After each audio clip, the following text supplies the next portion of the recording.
The Summer Showdown qualifiers are underway. The San Francisco Shock says their farewell to the legend but also welcomes one back.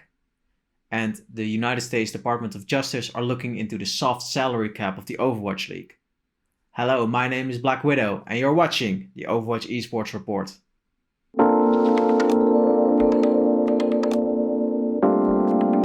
The first 2 weeks of the Summer Showdown qualifiers are underway and we've seen some spicy results, starting with the Paris Eternal. They faced off against the London Spitfire in the very first European show-off of the 2021 Overwatch League season with the debut of SparkR, the former British Hurricane DPS player. The London Spitfire convincingly won the first map, but then Paris Eternal reversed the roles and they swept the London Spitfire for a 3-1 result. But that wasn't that special because the Paris Eternal were obviously improving over time. No, the very next match was very special because they faced off against the Los Angeles Gladiators. Although the Los Angeles Gladiators won the first 2 maps convincingly, the Paris Eternal started to reverse sweep and won 3-2 against one of the title candidates. And although they lost against the San Francisco Shock, they won convincingly against the Vancouver Titans 3-0, and they were the very first team from the Western region to qualify for the Summer Showdown qualifier playoffs. And in less exciting news, the Florida Mayhem are in a huge losing streak, and therefore they decided last week to bench OGE for Checkmate, a DPS player who has played main tank for the last few weeks on the competitive ladder. Although Florida Mayhem made an official statement on Twitter, it's not sure if Checkmate will become the number 1 main tank because OGE actually replied on that statement with BRB. What does that mean? I don't know, but we'll have to see and wait. But for now, Checkmate is the new main tank. And his first week was definitely a baptism by fire because he faced off against Fearless from the Dallas Fuel and Mag from the Washington Justice. And although some maps were competitive against the Dallas Fuel, specifically when Checkmate played Orisa in a more defensive role, because he also played very aggressive. He definitely learned something from Bumper from the Vancouver Titans / Runaway at the time, because sometimes it was just suicidal, the way he just charged in and tried to pin through the teleporter. It was pretty cool to watch, but honestly it wasn't that good. Eventually the Dallas Fuel won 3-2 and the Washington Justice just swept the Florida Mayhem 3-0 in a less exciting match. The Florida Mayhem have lost all their qualifying matches for the Summer Showdown, so they won't be qualifying for the tournament in Hawaii, and they get a lot of time to scrim for the next competition, the Countdown Cup, later in July. This weekend will be the last weekend before the official tournament in Hawaii, and we'll see who will qualify for the qualifier playoffs on Sunday. Right now, only the Paris Eternal in the Western region and the Seoul Dynasty of the Eastern region have officially qualified. And Blizzard has announced the Summer Showdown skin, this time for Ana. And like always, the skin costs 200 Overwatch League tokens and can be obtained from July 6th to July 19th.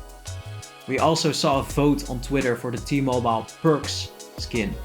And like always, one hero gets the Overwatch League skins and you have to watch a certain amount of hours of the Summer Showdown tournament to get these skins.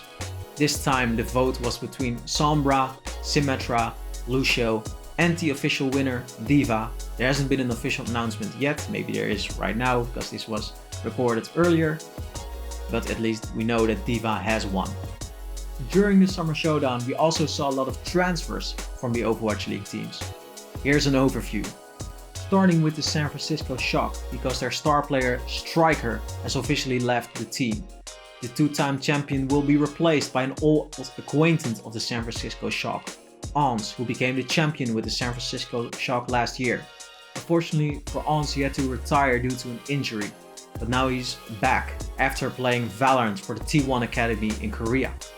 Not only Striker departed the San Francisco Shock, they also said their farewells to assistant coach Agape.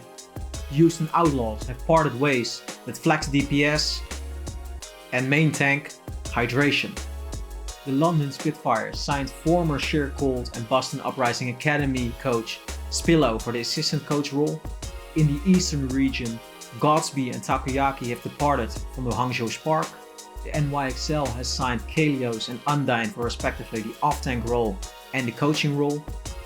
Not necessarily a transfer, but Shockwave has finally arrived in Korea, which has a big impact on Fusion University, but later on that in a following section.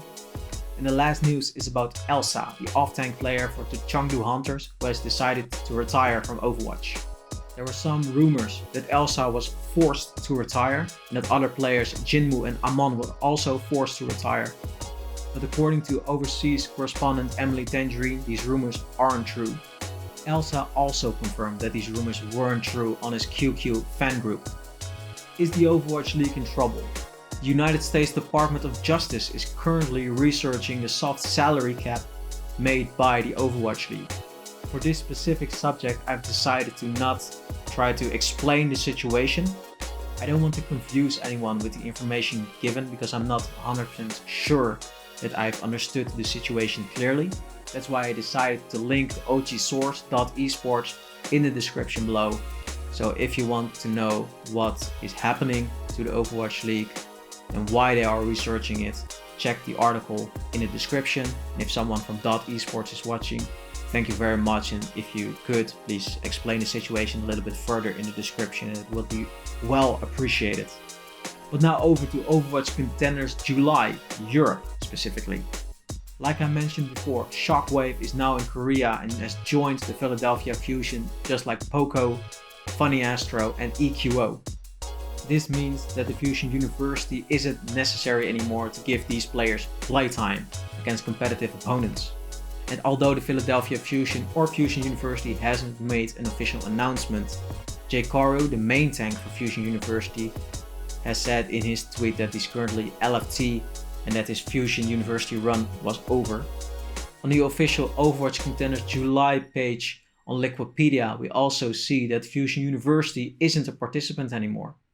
But what does this mean for Overwatch Contenders July? The winners of Overwatch Contenders June, the British Hurricane, got a bye in the first qualifier match. The other 6 teams will have to face one opponent each, and if they lose, they obviously go to the losers bracket, but also in the losers bracket we see one bye. After that, the tournament goes on as usual. We haven't seen any transfers for Overwatch Contenders July. Usually these transfers are made very close to the start of Overwatch Contenders, so keep an eye out on the description below for breaking news, or my Twitter at BWE_BlackWidow for the latest news surrounding transfers. Overwatch Contenders July Europe will start on Monday the 12th and will end on Tuesday the 20th. And like always, by watching Overwatch Contenders, you can earn skins this month by watching 5 hours of Overwatch Contenders in general on the Overwatch Contenders website, overwatchcontenders.com. You get a Roadhog skin, and by watching 10 hours you get the Overwatch Contender skins for Widowmaker. Thank you for watching. If you want to know more about the research that the United States Department of Justice is currently conducting about the Overwatch League's soft salary cap, check out the article in the description below from .esports. If you enjoyed the video, please consider giving it a like and a comment and subscribe to the channel. I hope to see you next time on the Overwatch Esports Report. My name is Black Widow. Howdy.